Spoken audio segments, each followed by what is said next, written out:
10월 15일 수요 예배를 시작하겠습니다. 복 있는 사람은 악인들의 꾀를 따르지 아니하며 죄인들의 길에 서지 아니하며 오만한 자들의 자리에 앉지 아니하고 오직 여호와의 율법을 즐거워하여 그의 율법을 지하로 묵상하는도다. 그는 시냇가에 심은 나무가 철을 따라 열매를 맺으며 그 잎사귀가 마르지 아니함 같으니 그가 하는 모든 일이 다 형통하리로다. 악인들은 그렇지 아니하며 오직 바람에 나는 겨와 같도다. 그러므로 악인들은 심판을 견디지 못하며 죄인들이 의인들의 모임에 들지 못하리로다. 무릇 의인들의 길은 여호와께서 인정하시나 악인들의 길은 망하리로다. 아멘. 저희들을 창세전에 택정하시고 여기까지 인도해 주신 주님 감사드립니다. 오늘 예배 가운데 임재하여 주시고 예배가 신령과 진정으로 드려지는 예배가 되게 하여 주시옵소서. 이 모든 말씀 거룩하신 예수님의 이름으로 기도드립니다. 아멘. 사도신경 하심으로 신앙 고백 하시겠습니다. 전능하사 천지를 만드신 하나님 아버지를 내가 믿사오며 그 외아들 우리 주 예수 그리스도를 믿사오니 이는 성령으로 잉태하사 동정녀 마리아에게 나시고 본디오 빌라도에게 고난을 받으사 십자가에 못 박혀 죽으시고 장사한 지 사흘 만에 죽은 자 가운데서 다시 살아나시며 하늘에 오르사 전능하신 하나님 우편에 앉아 계시다가 저리로서 산 자와 죽은 자를 심판하러 오시리라. 성령을 믿사오며 거룩한 공예와 성도가 서로 교통하는 것과 죄를 사하여 주시는 것과 몸이 다시 사는 것과 영원히 사는 것을 믿사옵나이다. 아멘. 찬송가 300장입니다.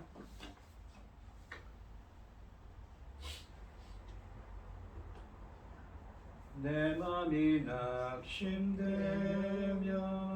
근심에 눌릴 때 주께서 내게 오사 위로해 주시네. 가는 길 캄캄하고 괴로움 많으나 주께서 함께하며 내 짐을 지시네. 그녀가 내게 족하네. 그녀가 족하네. 이 괴로운 세상 지날 때 그녀가 족하네. 희망이 사라지고 친구 날 버릴 때 주 내게 속삭이며 새 희망 주시네. 싸움이 맹렬하며 두려워 떨 때에 승리의 왕이 되신 충성 들리네. 그녀가 내게 족하네. 그녀가 족하네. 이 괴로운 세상 지날 때 그녀가 족하네. 범민이 가득 차고 눈물이 흐를 때 주 나의 곁에 오사 위로해 주시네. 환난이 닥쳐와서 어려움 당할 때 주님의 능력 입어 원수를 이기네. 그녀가 내게 족하네. 그녀가 족하네. 이 괴로운 세상 세상 지날 때 그네가 족하네. 오늘 함께 하실 하나님의 말씀은 이사야서 63장 1절에서 6절까지 말씀입니다. 이사야서 63장 1절에서 6절까지 말씀입니다. 교독을 하겠습니다. 제가 먼저 읽겠습니다. 에돔에서 오는 이 누구며 붉은 옷을 입고 보스라에서 오는 이 누구냐? 그의 화려한 의복 큰 능력으로 걷는 이가 누구냐? 그는 나이니 공의를 말하는 이요 구원하는 능력을 가진 이니라. 어찌하여 내 의복이 붉으며 내 옷이 포도즙틀을 담는 자 같으냐? 만민 가운데 나와 함께 한 자가 없이 내가 홀로 포도즙틀을 밟았는데 내가 노함으로 말미암아 무리를 밟았고 분함으로 말미암아 짓밟았으므로 그들의 선열이 내 옷에 튀어 내 의복을 다 더럽혔음이니 이는 내 원수 갚는 날이 내 앞에 있고 내가 구속할 해가 왔으나 내가 본즉 도와주는 자도 없고 붙들어주는 자도 없으므로 이상하게 여겨 내 팔이 나를 구원하며 내 분이 나를 붙들었음이라. 내가 노함으로 말미암아 만민을 밟았으며 내가 분함으로 말미암아 그들을 취하게 하고 그들의 선열이 땅에 쏟아지게 하였느니라. 아멘. 기도하겠습니다. 온 땅이여 여호와께 즐거운 찬송을 부를지어다. 기쁨으로 여호와를 섬기며 노래하면서 그 앞에 나아갈지어다. 여호와가 우리 하나님이신 줄 너희는 알지어다. 그는 우리를 지으시니요 우리는 그의 것이니 그의 백성이요 그의 기르는 양이로다. 천지 만물을 지으신 전능하신 하나님 아버지, 어리석고 보잘것없는 저희를 자녀 삼으시고 아버지의 그 크신 사랑 가운데 살아가게 하시는 참으로 감사드립니다. 전능하신 하나님 아버지, 저희 나라 대한민국을 기억하여 주시고 전쟁으로부터 막아주시고 아버지 온갖 재난으로부터 막아주시옵소서.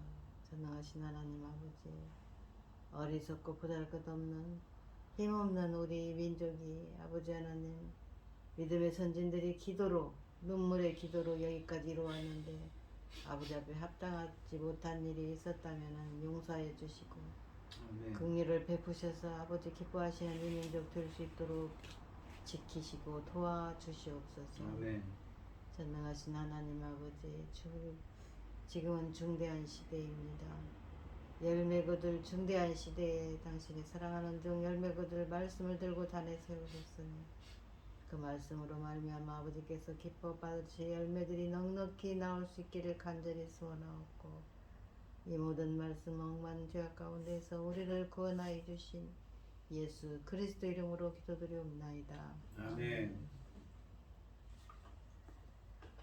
오늘 함께 하실 하나님의 말씀은 내 원수 갚는 날입니다. 이 오늘 본문 말씀은 이 하나님 나라가 완성되기 전에 열국 심판이 있을 것을 말씀하고 계십니다. 이 본문은 에돔을 멸망시키고 오신 하나님과 메시아 사이의 대화를 나타내고 있습니다. 여기서 에돔은 하나님의 백성을 미워하는 열국을 대표합니다. 또는 죄와 사망을 상징하는 것입니다. 에돔이들 이스라엘을 대적했기 때문입니다. 본문은 과거에 있었던 일인 것처럼 묘사하고 있지만 메시아께서 장차 악한 자들을 진멸하시고 그의 백성을 구원하실 것을 상징하고 있습니다. 1절 말씀해 보시면 에돔에서 오는 이 누구며 붉은 옷을 입고 보스라에서 오는 이 누구냐? 그의 화려한 의복 큰 능력으로 걷는 이가 누구냐? 그는 나이니 공의를 말하는 자요 구원하는 능력을 가진 이니라 라고 말씀하십니다. 이 1절부터 6절까지 말씀에서는 하나님 나라의 완성전에 있을 열국의 대표인 에돔에 대한 심판을 말씀하십니다. 본문의 이 보스라라는 이 지명은 에돔에 있는 수도를 의미합니다. 에돔은 바벨론에 의해 멸망했기 때문에 바벨론 포로에서 돌아온 이스라엘 이 포로 공동체에게 더 이상 이 위협적인 국가가 아니었습니다. 그런데도 이 에돔 심판을 열국 심판의 모델로 삼는 것은 에돔이 이 연약한 유다를 괴롭힌 열국의 대명사였기 때문입니다. 에돔은 에서의 후손입니다. 그러니까 에서와 야곱과 에서가 있는데 이 야곱의 형인 에서지요. 에서의 후손으로서 야곱의 후손인 이스라엘 민족과는 가까운 혈연 관계였지만 그 조상 에서가 장자의 축복과 권리를 빼앗겼던 사실에 대해 대대로 악한 감정을 품어왔습니다. 그들은 출애굽한 이스라엘 백성들이 자기들의 국경 근처를 지나는 것을 거절했을 뿐만 아니라 이스라엘이 바벨론의 침략을 받아 예루살렘 성벽이 무너질 때 기뻐하고 조롱했습니다. 결국 그들은 이스라엘 원수들의 대표 자격이 충분한 자들이었기에 먼저 여호와께서는 그들에 대한 심판을 선언하신 것입니다. 그러니까 이 악의 대명사, 원수들, 이스라엘의 원수의 대명사인 것이지요. 상반절에 보시면 에돔에서 오는 이 누구며 붉은 옷을 입고 보스라에서 오는 이 누구냐, 그의 화려한 의복, 큰 능력으로 걷는 이가 누구냐라고 말씀하십니다. 이 보스라는 에돔의 수도입니다. 비록 에돔이 이스라엘과 피를 나눈 족속이었지만 에돔은 이스라엘의 영원한 적이었으며 원수들의 상징입니다. 3절 말씀해 보시면 이스라엘의 이 원수들의 상징인 에돔으로부터 오시는 메시아의 옷이 피로 물든 점을 감안할 때 이 본문에 있는 이 붉게 물든 옷은 원수들의 피로 붉게 물든 옷으로 자신의 백성을 괴롭히는 모든 자를 짓밟아버리고 개선장군이 되어 주의 도성에 입성하시는 메시아의 모습을 묘사하고 있는 것입니다. 그러니까 심판하시고 메시아의 도성인 예루살렘으로 입성하시는 메시아이신 예수님의 모습을 묘사하는 것입니다. 하반절에 보시면 그는 나인이 공의를 말하는 이요 구원하는 능력을 가진 이니라 라고 말씀하십니다. 그러니까 여기서 말하는 분은 하나님이시고 이 메시아에 대한 이야기를 하고 있는 거죠. 메시아께서는 공의를 말하고 구원의 능력을 가지고 있습니다. 공의를 말하는 자는 하나님이 오직 옳은 것만을 말씀하시는 분임을 강조하면서 옳은 것을 말하지 못하는 우상들과의 대조를 암시합니다. 또한 하나님이 에돔이 영원히 망하게 될 것을 선언하실 수 있는 것은 메시아가 의를 말씀하실 뿐만 아니라 주의 백성을 구원하는 능력을 가진 분이기 때문입니다. 여호와께서는 의를 말씀하실 뿐만 아니라 능력도 무한하신 분입니다. 그러므로 그분이 문을 여시면 닫을 자가 없고 닫으시면 열 자가 없습니다. 우리가 계시록에 보시면 이 계시록에 보시면 1장부터 계속 무엇입니까? 큰 전쟁이 3번 있습니다. 어린 양과 그의 군대, 그리고 군대와 이 마귀의 삼위일체라고 할 수 있는 마귀, 사탄, 적그리스도와 그의 무리들과의 3번의 전쟁이 있지요. 그런 전쟁을 이 오늘 본문에서는 상징하고 있는 것입니다.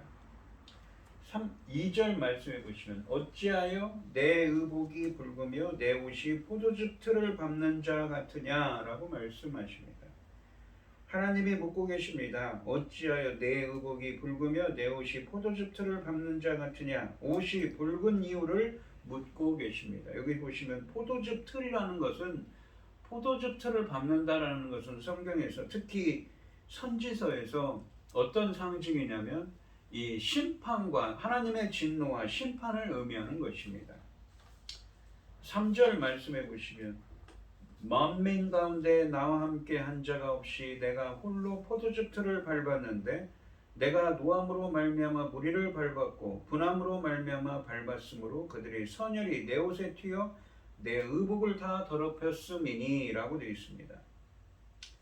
상반절에 보시면 만민 가운데 나와 함께한 자가 없어 내가 홀로 포도즙 틀을 밟았는데 내가 노함으로 말미암아 무리를 밟았고 분함으로 말미암아 밟았으므로 라고 말씀하십니다. 본문은 에돔을 직접 만민이라고 불러서 에돔이 열국의 대표임을 시사합니다. 같은 맥락에서 이사야 34장 말씀에서도 열국의 대표로서 에돔을 언급하고 있습니다. 여기서 에돔으로 대표되는 이 열국 심판은 문자적인 의미보다 영적인 의미가 더 강합니다.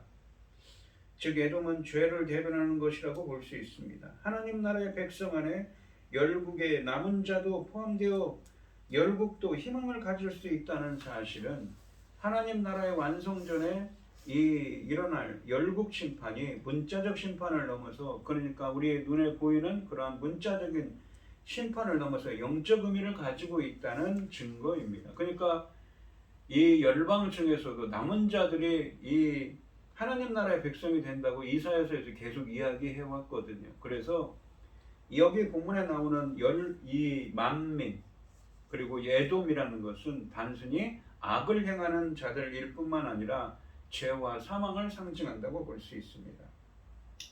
또한 내가 홀로 포도즙 틀을 밟았는데 내가 노함으로 말미암아 무리를 밟았고 라는 말씀에서처럼 성경에서 포도즙 틀을 밟는다는 구절은 진노와 심판을 상징합니다.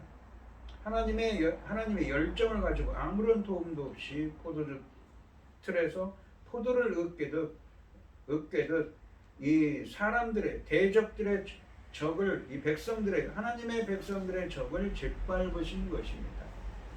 혼자서 짓밟았다는 것은 직접 원수들을 진멸했음을 의미합니다.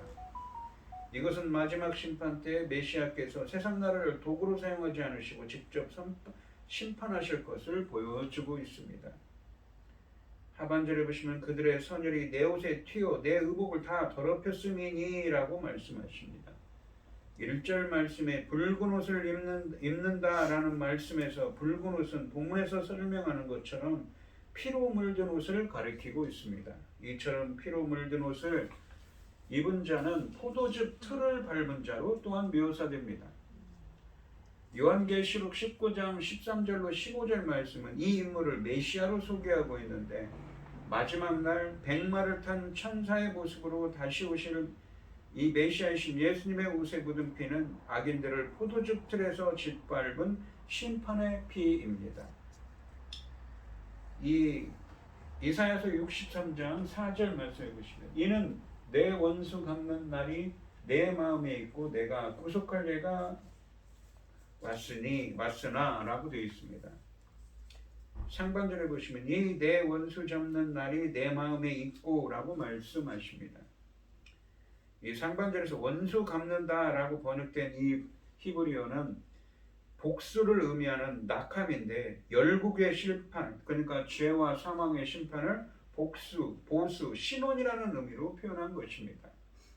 이 단어는 이사야 59장 17절에서도 사용되는데 이것은 메시아의 사역을 다루는 이사야 61장 2절 말씀에서도 등장하는 단어입니다. 따라서 이 에돔이 상징하는 죄의 심판이 구체적으로 메시아를 통해 이루어질 것을 보여주고 있습니다. 하반절에 보시면 내가 구속할 예가 왔으나 라고 말씀하십니다. 이 원수 갚는 날은 이 악한 자를 심판하는 날이자 하나님의 백성을 구원하는 날이라는 의미입니다. 하나님께서 자기 백성의 원수를 갚아 그들을 구할 때가 되었다는 것입니다. 5절 말씀해 보시면 내가 본즉 도와주는 자도 없고 붙들어주는 자도 없으므로 이상하게 여겨 내 팔이 나를 구원하며 내 분이 나를 붙들었음이라 라고 말씀하십니다. 상반절에 보시면 내가 본즉 도와주는 자도 없고 붙들어주는 자도 없으므로 이상하게 여겨 라고 말씀하십니다. 내가는 누구입니까? 바로 이 메시아이신 예수님입니다. 예수님을 돕는 자가 없습니다. 이 1절 말씀에서 한글 성경에 보시면 화려한 의복, 큰 권능으로 걷는 이가 누구냐라고 번역한 이 부분은 히브리어 원문으로 직역하면 이 걷는다라고 번역된 단어가 짜라는 단어인데 화려한 의복과 큰 권능을 가지고 있지만 몸을 수그리며 나오는 자가 누구냐입니다. 그러니까 걷다라고 번역된 단어이지만 히브리어 원문으로는 몸을 구부린다라는 의미입니다. 이 구절에서 걷다에 해당하는 이 걷다로 번역된 히브리어 동사는 몸을 수그린다라는 의미입니다. 이사야서 40장 28절에 의하면 하늘과 땅을 만드신 하나님은 피곤치 않으신 분입니다. 때문에 죄의 세력을 멸하는 메시아가 힘들어하는 모습은 매우 의외입니다. 더군다나 이 5절 상반절에서 포도즙 틀을 밟는 메시아는 자신을 도와주는 지가 없어 이상히 여겼다고 말하며 당황하는 모습입니다. 이상의 논의를 통해 볼 때 이 본문에서 열국을 심판하기 위해 포도즙 틀을 밟는 메시아는 하나님의 백성들을 죄로부터 구원하고 죄를 심판하기 위해 자신을 희생하신 이사야서 53장에 나오는 십자가에서 고난받는 여호와의 종임을 알 수가 있습니다. 그러니까 예수 그리스도의 그 십자가 사건을 통해서 이 구원도 이루어진다는 의미입니다. 이는 63장 9절에 가시면 다음 시간에 얘기하겠지만 심판자가 사람들의 환난에 동참하는 분으로 제시된다는 점에서 더욱 지지를 얻고 있습니다.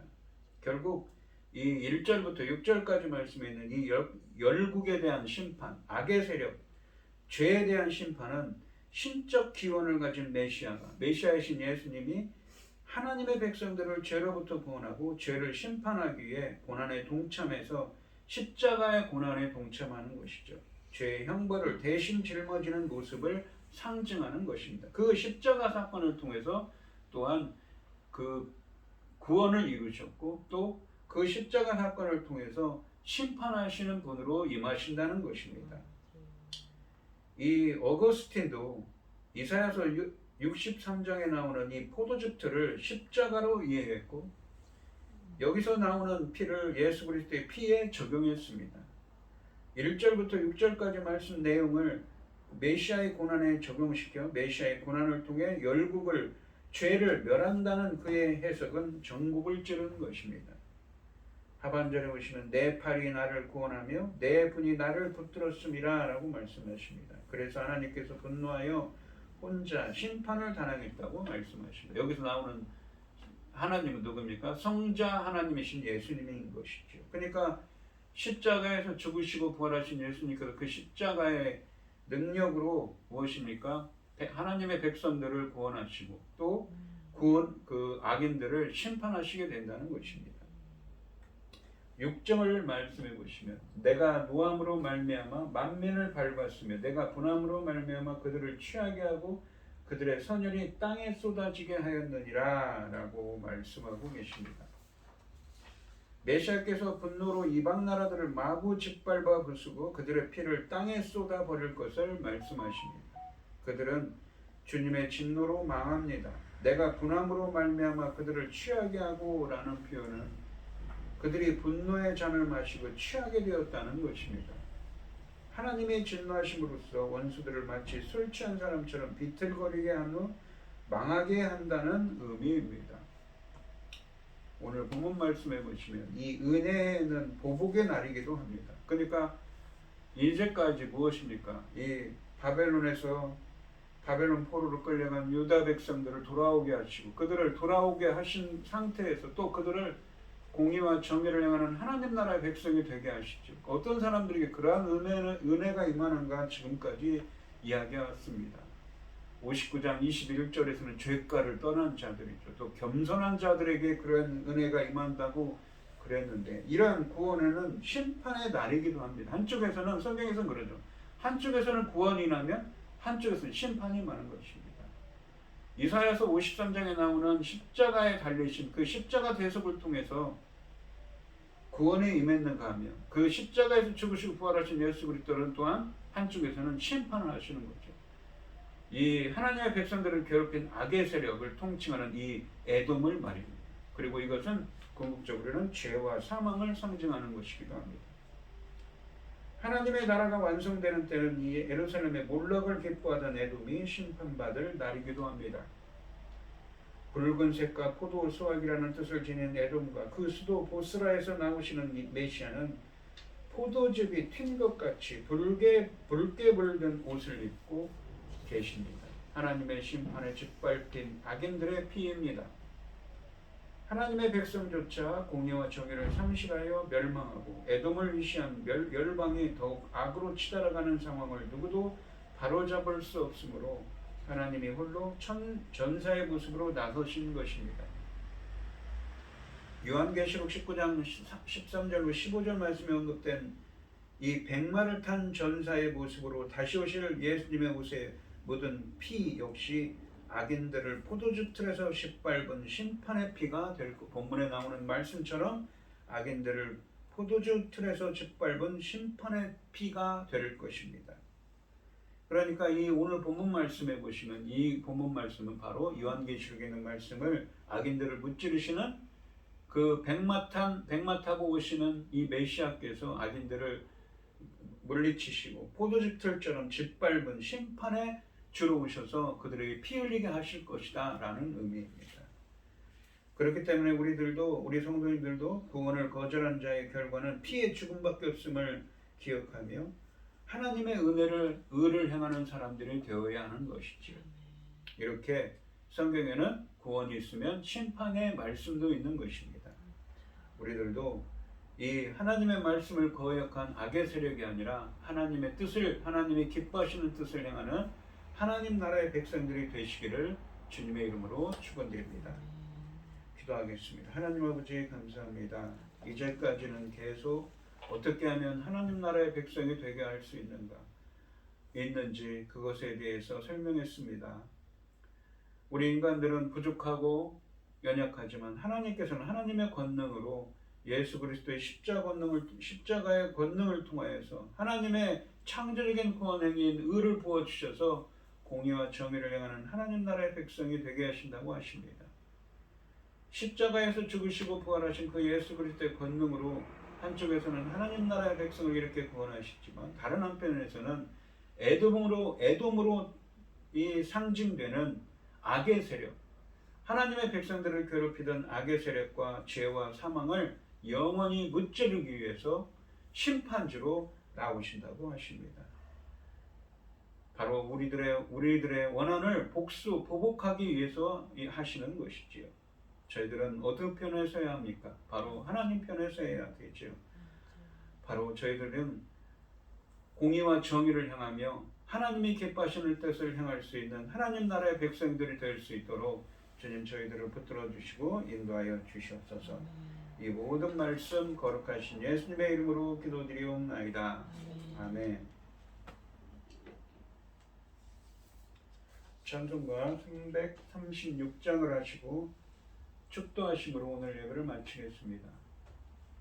환난과 핍박 중에도 성도는 신앙 지켰네. 이 신앙 생각할 때에 기쁨이 충만하도다.